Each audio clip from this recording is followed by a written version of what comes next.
इस वीडियो में हम लोग यूनिफॉर्म सर्कुलर मोशन पढ़ेंगे। उसमें क्या क्या टर्म्स होते हैं उनको देखेंगे। तो सबसे पहले हम जान लें कि यूनिफॉर्म सर्कुलर मोशन होता क्या है। तो अगर अब देखिए जिस नाम इसमें क्या है, यूनिफॉर्म मीन्स जो चेंज ना हो, सेम रहे। अब ये देखिए ये हमारा कुछ सर्कल है, सर्कल है, इसका ये रेडियस होगा और ये हम बॉडी को इस तरफ मूव कर देंगे, रोटेट करें। अब देखिए इसमें क्या टर्म्स कौन सा है, एक है यूनिफॉर्म जो चेंज ना हो, सर्कल मतलब पाथ कैसा होना चाहिए, सर्कुलर। देखिए अब अगर सर्कल के ऊपर कोई पॉइंट हमारा है, मूव करना है कैसा, यूनिफॉर्म स्पीड में। इसमें इंपॉर्टेंट चीज है कि इसमें हम लोग को देखना है कि यूनिफॉर्म स्पीड में, यूनिफॉर्म स्पीड और कांस्टेंट स्पीड से मूव करता है, कांस्टेंट स्पीड से मूव करता है। जो उसका मैग्नीट्यूड होता है हमारी वेलोसिटी, वेलोसिटी का डायरेक्शन क्या होगा, जी वेलोसिटी का डायरेक्शन होगा। और ये कैसा होगा, इसका मैग्नीट्यूड ऑलवेज सेम, मैग्नीट्यूड इसका चेंज नहीं होता है, मैग्नीट्यूड रिमेन सेम, मैग्नीट्यूड नहीं चेंज होना है। अब फिर अब मैग्नीट्यूड नहीं चेंज होता। अब इस पाथ पे, इस सर्कुलर पाथ पे कोई अगर बॉडी मूव करे विद यूनिफॉर्म स्पीड से, तो हम कह रहे हैं कि बॉडी है वो क्या कर रही है, यूनिफॉर्म सर्कुलर मोशन को फॉलो कर रही है, ये यूनिफॉर्म सर्कुलर मोशन में है। अब इसके एग्जांपल्स क्या हो सकते हैं, इसके एग्जांपल आप देखिए कि आप लोग का जो क्लॉक होता है, घड़ी है, एनालॉग घड़ी, उसमें क्या होता है, एनालॉग वॉच में या क्लॉक में हमारा जो सेकंड हैंड या मिनट हैंड, सेकंड हैंड जो आपका होता है वो क्या है, यूनिफॉर्म सर्कुलर स्पीड से मूव करता रहता है। और इसका एग्जांपल क्या हो सकता है, लेकिन इसमें इंपॉर्टेंट चीज क्या है कि इसका जो मैग्नीट्यूड नहीं चेंज होता है, वेलोसिटी का मैग्नीट्यूड हमेशा इसका फिक्स रहता है। और इनका जो वेलोसिटी, लेकिन इंपॉर्टेंट बात इसमें क्या है कि इसमें इसका डायरेक्शन चेंज होता रहता है। डायरेक्शन जो इसका होगा हर पॉइंट पे changes at every point, at every point इसका डायरेक्शन हर एक पॉइंट पे चेंज होगा। और लेकिन अगर आप देखें कि जो इसका अगर रेडियस r मान लें हम, तो r मानने पर इनके बीच का जो एंगल होगा वो हमेशा 90 होगा। क्यों, क्योंकि टेंजेंट और रेडियस के बीच का एंगल 90 होगा। लेकिन हर इस पॉइंट पे देखिए, जैसे हमारे ये पॉइंट P है, ये पॉइंट Q है और ये पॉइंट R है, तो हर एक पॉइंट पे देखें डायरेक्शन उसका चेंज हो रहा है। तो डायरेक्शन चेंज होने की वजह से इसमें क्या होगा, एक्सीलरेशन होगा। तो अभी हमें जो इस टॉपिक में और पढ़ने हैं, तो हम लोग क्या पढ़ना है, एंगुलर वेलोसिटी क्या होती है, एंगुलर डिस्प्लेसमेंट क्या होता है, एंगुलर एक्सीलरेशन क्या होता है। इन सब टॉपिक को अभी हम वन बाय वन अभी देखेंगे। तो यूनिफॉर्म सर्कुलर मोशन में हम लोग क्या पढ़ा कि motion along a circular path with constant speed is called uniform circular motion.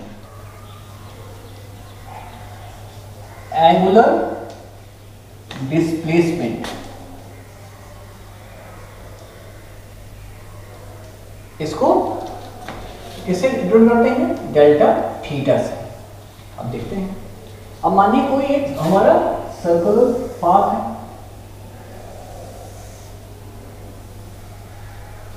Circular path है, यहां पे सेंटर इसका है O, और ये इसका इनिशियल पॉइंट P। अब मानिए कि इस पॉइंट से T1 टाइम में, यानी T1 टाइम में कितना एंगल, आप देखिए एंगुलर, इसमें भी हम लोगों ने जिससे पहले पढ़ा था वो लीनियर मोशन में डिस्प्लेसमेंट था। अब हमारा यहाँ पे क्या है, एंगुलर, क्योंकि अगर बॉडी हमारे यहाँ पे है, देखिए कितना एंगल मूव करता है। अब यहाँ ये कितना एंगल मूव करेगा, ये कितना एंगल, तो अब अगर यहाँ बॉडी है कितना एंगल मूव करेगा। तो अब मानिए कि यहाँ से बॉडी हमारा इस पॉइंट पे पहुंचा, ये मान लीजिए पॉइंट आपका Q है, और ये कितना एंगल कितना मूव कर गया, थीटा 1, और टाइम कितना है, थीटा, यूनिट मार्क टाइम में कितना मूव किया। फिर यहां पॉइंट पहुंचा पी क्यू आर, अब यहां पे कितना मूव किया थीटा 2, टाइम कितना लगा t2 टाइम में जी। अब हम देखें कि इसमें नेट डिस्प्लेसमेंट कितना हुआ। नेट डिस्प्लेसमेंट अगर हम देखें तो हमारा डिस्प्लेसमेंट कितना हुआ, इस पॉइंट से यहां तक कितना हो जाएगा, नेट थीटा कितना हो जाएगा, इस पॉइंट से यहां तक जाने में डिस्प्लेसमेंट कितना हो जाएगा थीटा 2 माइनस। तो हम नेट डिस्प्लेसमेंट की बात करें, इसका यूनिट क्या होगा, अगर यूनिट इसका देखें तो इसका यूनिट क्या होगा, इसका मीटर मान लीजिए तो इसका मीटर मान लीजिए, तो दोनों का ये इसका यूनिट भी नहीं होगा, इसका कोई यूनिट नहीं होता है, नहीं सॉरी,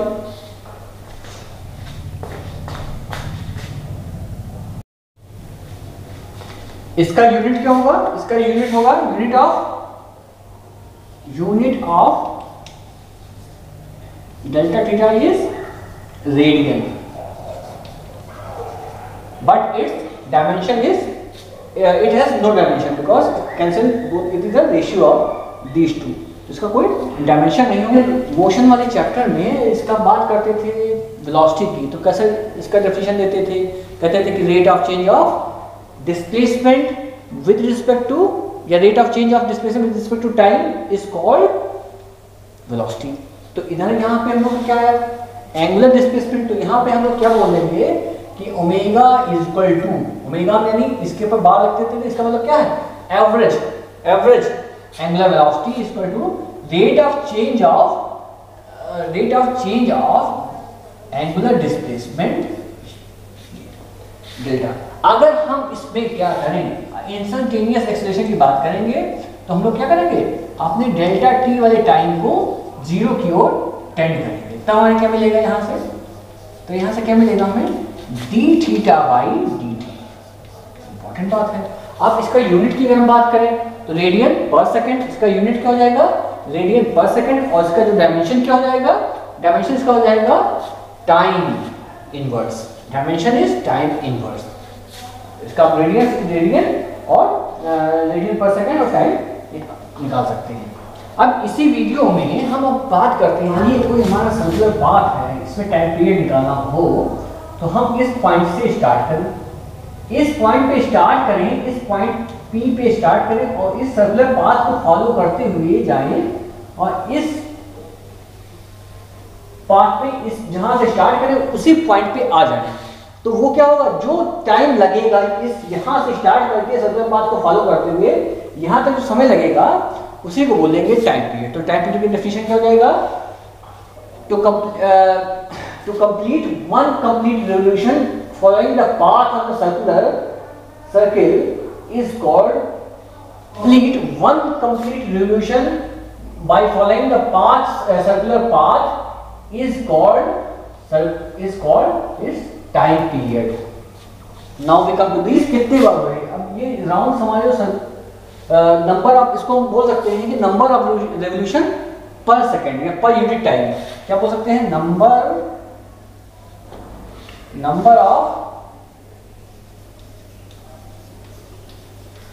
रेवोल्यूशन पर सेकेंड। नंबर ऑफ रेवोल्यूशन पर सेकेंड हमारा क्या हो जाएगा, ये हमारा फ्रीक्वेंसी हो जाएगा। एक इंपॉर्टेंट रिलेशन आता है कि फ्रीक्वेंसी और, ये इसको आप मेंशन कर लीजिएगा, फ्रीक्वेंसी और टाइम पीरियड के बीच में क्या रिलेशन है, frequency and time period is equal to 1। इस रिलेशन में बेस्ड हमें न्यूमेरिकल्स फॉर्म मिलते हैं। ये क्या हमारा frequency and time period is equal to 1। इस रिलेशन को हम लोग को याद भी रखना है, इसको बेस्ड न्यूमेरिकल करने। अब हमें रिलेशन निकालना है किसके बीच में, relation between omega angular velocity, T time period and new frequency. अब फ्रीक्वेंसी, अब देखिए फ्रीक्वेंसी और इनके बीच में रिलेशन की बात करें। अब अगर हम बॉडी, हमारा पार्टिकल यहाँ से स्टार्ट करता है, एक कंप्लीट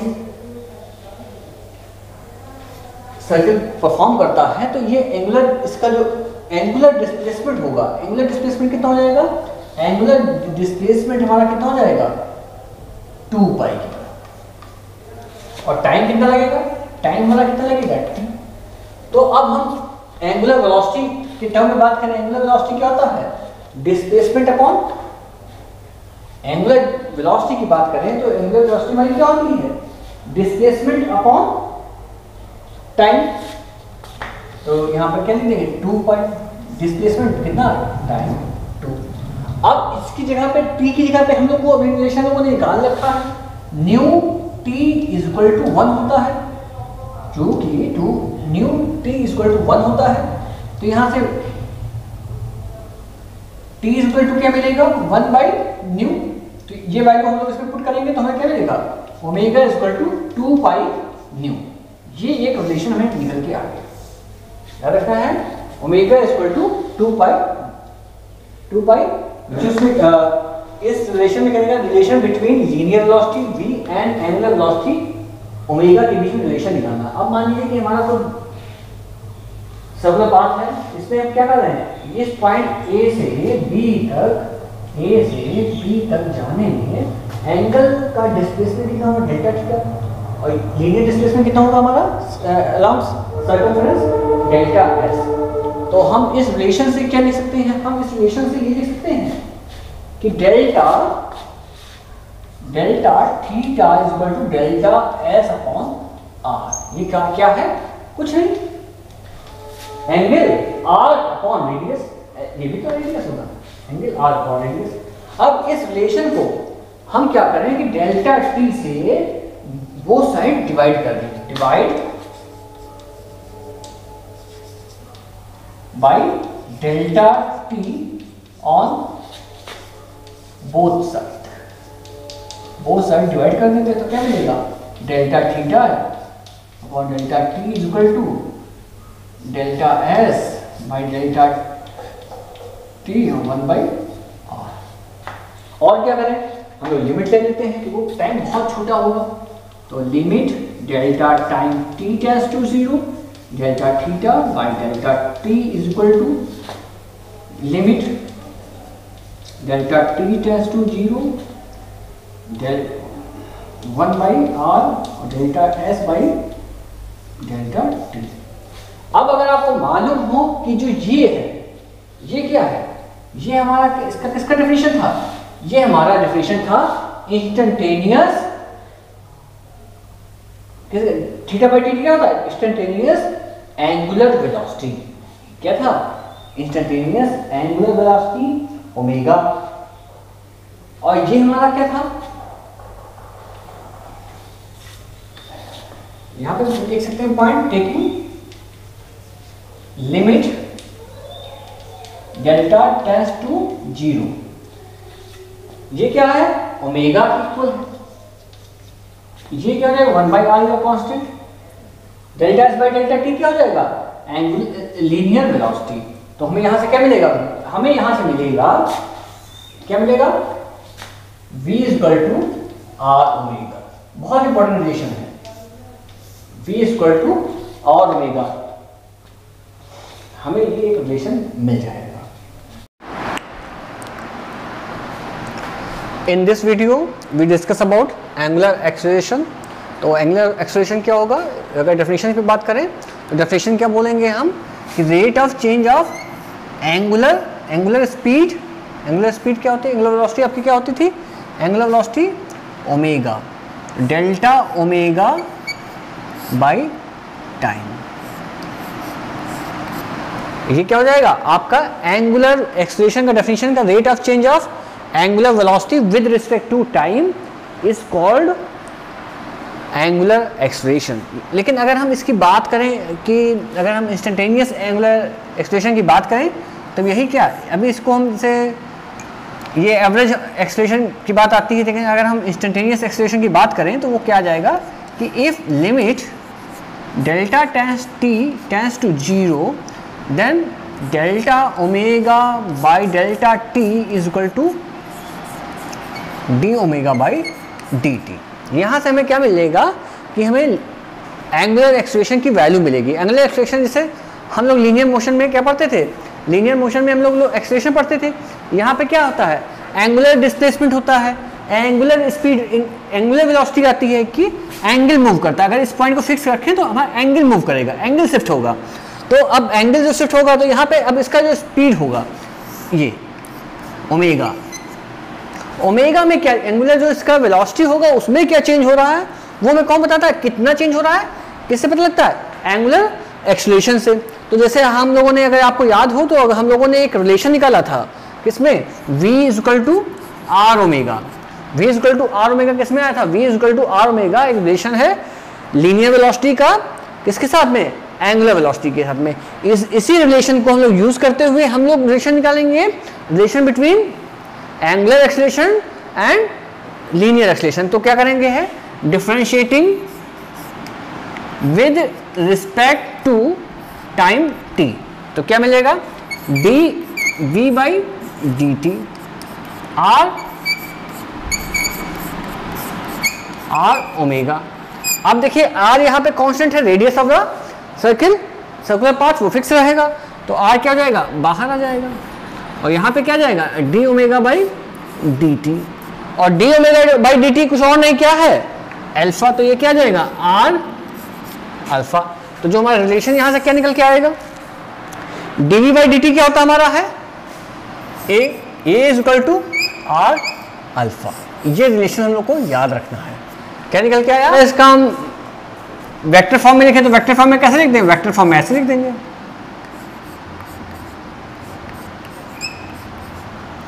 ये वेक्टर फॉर्म हो गया। वेक्टर फॉर्म में अगर पूछा जाए तो क्या लिखेंगे, A vector is equal to alpha vector into R vector, ये हम लोग का रिलेशन इसमें आ जाएगा। अब इसके इस टॉपिक में क्या पढ़ना है, centripetal acceleration and centripetal force. अब अगर आपका कोई बॉडी है वो सर्कुलर पाथ में मोशन कर रही है, तो सर्कुलर पाथ में जब मोशन करेगा तो इसका क्या होगा, इसका जो स्पीड होगा वो हमेशा क्या होगा, स्पीड इसका कांस्टेंट होगा। इस मोशन में speed remains constant, speed equal to constant. लेकिन अगर हम वेलोसिटी की बात करें तो वेलोसिटी क्या है, वेलोसिटी नॉट कांस्टेंट। क्यों, why, because direction of the particle always changes. Suppose this is point P is this, and suppose this is point Q, this way V2, and angle is theta, very small angle is d theta, yeah, say theta, and this is the radius r and this is also the radius r. अब यहाँ पे speed, इसमें circular motion में कोई particle move करता है तो उसका स्पीड सेम होता है लेकिन वेलोसिटी चेंज होती है। तो वेलोसिटी अगर कांस्टेंट नहीं है तो it means it has some acceleration, और जो एक्सेलरेशन होगा वो क्या होगा, always directed toward this center, यानी हमेशा सेंटर की ओर लगेगा। वो भी हम देखेंगे कैसे सेंटर की ओर लगता है। तो जो सेंटर की तरफ the acceleration which acts toward the centre along the direction along the radius is called centripetal acceleration, और उस एक्सेलरेशन की वैल्यू हम देखेंगे क्या है, v स्क्वायर बाई आर, ये हमारा सेंट्रीपिटल की एक्सेलरेशन की वैल्यू आई है। अब देखिए, अब मास फोर्स निकालने में कोई बड़ी बात नहीं है। फोर्स निकालने के लिए क्या करेंगे, हम इसी वाले टर्म को सेंट्रीपिटल, इसको क्या करेंगे, m से मल्टीप्लाई कर देंगे, बस ये mv स्क्वायर बाई आर, ये हमारा क्या हो जाएगा, सेंट्रीपिटल एक्सेलरेशन, और ये हमारा क्या है, सेंट्रीपिटल फोर्स। तो अभी हम लोग इसी सर्कुलर मोशन में देखेंगे कि क्या स्पीड कांस्टेंट होती है। स्पीड कांस्टेंट का मतलब क्या, मैग्नीट्यूड उसका कांस्टेंट होता है लेकिन डायरेक्शन चेंज होता रहता है। तो डायरेक्शन चेंज होने की वजह से क्या होता है, एक्सेलरेशन आएगा। एक्सेलरेशन किधर एक्ट करेगा, ऑलवेज टुवर्ड्स ये दिस डायरेक्शन, ये एक्सेलरेशन का डायरेक्शन ये है, ये एक्सेलरेशन का डायरेक्शन होगा आपका। एक्सेलरेशन का डायरेक्शन क्या, टुवर्ड्स अ सेंटर, तो इसीलिए इसका नाम क्या है, centripetal. In this video we want to derive the expression for centripetal acceleration. तो what we have to do, suppose we are moving, a particle is moving on a circular path, suppose at point P, its velocity direction is this way, and what is this, v1 is the direction of velocity, v1 vector quantity. After some time after small angular displacement d theta, a point reaches point q. At that point the velocity is vt. Now we want to change in the velocity, because we know that in two dimensional or in a motion in a plane, the direction of acceleration is always toward the change in which direction the velocity changes. Suppose this vector is a b is given by v1. v1 जो vector है वो हम a b की तरफ donate करते हैं, और इसको हम क्या करते हैं ac को v2 के. तब जो हम अब अगर इसमें लॉ ऑफ ट्रायंगल हम लगाएं तो लॉ ऑफ ट्रायंगल क्या बताएगा, तो लॉ ऑफ ट्रायंगल हमें बताएगा कि जो BC हमारा जो वेक्टर है वो क्या है, चेंज इन वेलोसिटी. तो इसको कैसे लिख सकते हैं, तो इसको देखते हैं थोड़ा. तो इसको हम कैसे लिख सकते हैं, लॉ ऑफ ट्रायंगल इसमें हम लगाएं तो क्या AB plus BC equal to AC. तो क्या लिख सकते हैं, vector AB plus BC equal to AC. इनकी वैल्यू पुट कर दें. AB की जगह पे क्या लिख सकते हैं, vector V1 plus delta V and this one is V2. तो डेल्टा V क्या मिल जाएगा, V2 माइनस V1. ये हमें क्या मालूम हो गया, ये हमको मालूम हो गया कि BC की वैल्यू जो है, BC की क्या आया है, डेल्टा V जो चेंज इन वेलोसिटी है वो हमारा क्या आ गया है, डेल्टा ये आ गया है. तो ये क्या है, change in velocity.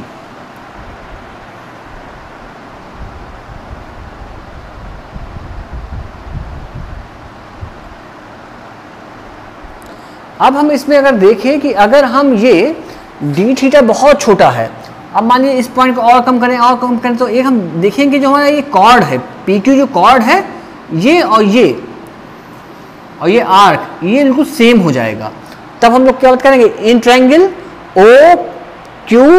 OQP and angle CBA दोनों कैसे हैं, सिमिलर ट्रायंगल हैं. और जब अगर हम इनको सिमिलर प्रूफ कर देंगे, फिर क्या करना पड़ेगा हमें इसमें सिमिलर प्रूफ करने पर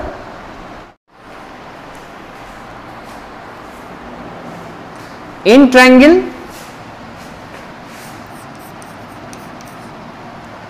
POQ and triangle BAC, इसमें हम लोग क्या देख सकते हैं, इसमें हम लोग देख सकते हैं कि OP upon OQ is equal to OP upon OQ is equal to BA upon AC, और इसकी वैल्यू क्या है 1, क्योंकि ये आपका OP और OA being the radius और AB and AC both are the magnitude इनका भी क्या है, AB और AC का मैग्नीट्यूड जो स्पीड वो सेम है, वो दोनों की V है. Then therefore in triangle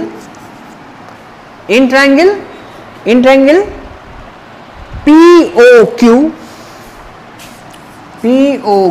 and triangle BAC, PQ upon देखिए इसको बहुत पास ये डिटेल बहुत छोटा है, तो PQ अपॉन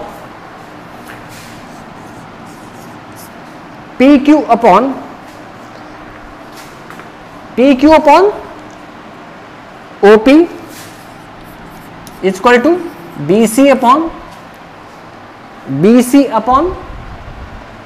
AB लिख सकते हैं.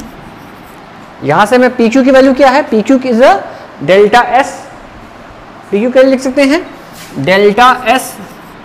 OP की वैल्यू क्या है R, BC हमारा क्या है डेल्टा V.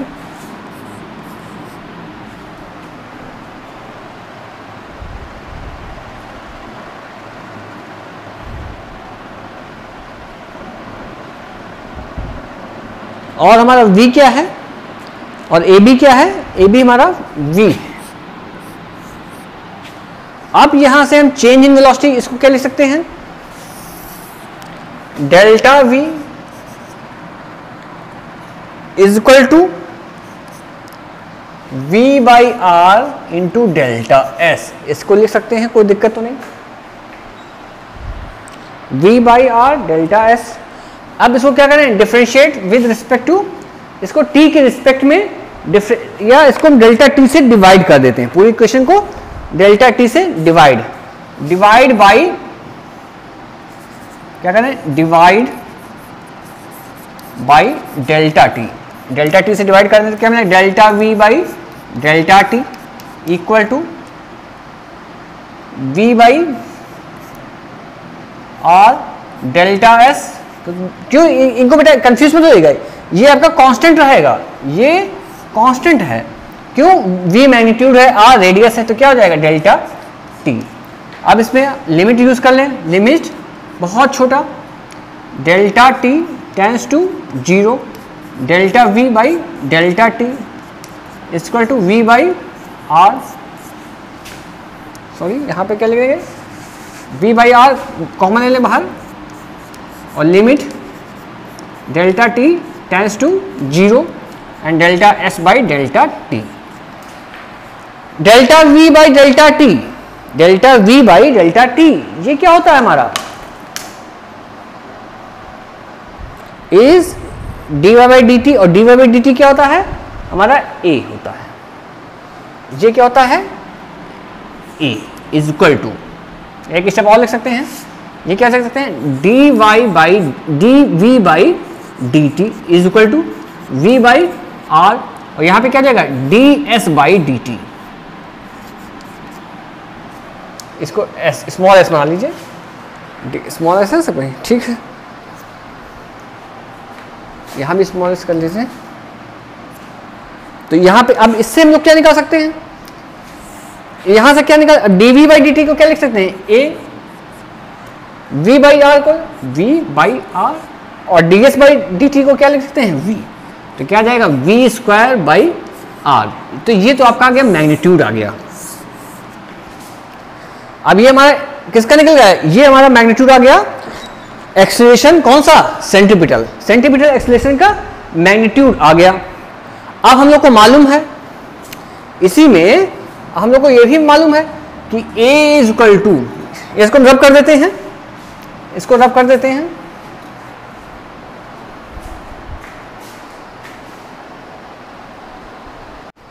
अब हम लोगों ने निकाल लिया a is equal to v square by r, और v की जगह पे क्या लिख सकते हैं, r omega, v r omega का होल स्क्वायर बाई आर। तो यहां से हमें क्या मिलेगा, v equal to r omega, तो यहां से क्या मिलेगा, r इंटू ओमेगा स्क्वायर, ये हमें एक्सेलरेशन की। अब इसका देखिए डायरेक्शन की बात करते हैं। अब डायरेक्शन इसका डायरेक्शन हमेशा किधर होगा, ऑलवेज क्या होगा, अब अगर ये अपना सेंटर है, ये डायरेक्शन किसका है, वेलोसिटी का, तो एक्सेलरेशन का डायरेक्शन क्या होगा, ऑलवेज टुवर्ड सेंटर, चाहे इस पॉइंट पे ये एक्सेलरेशन आपका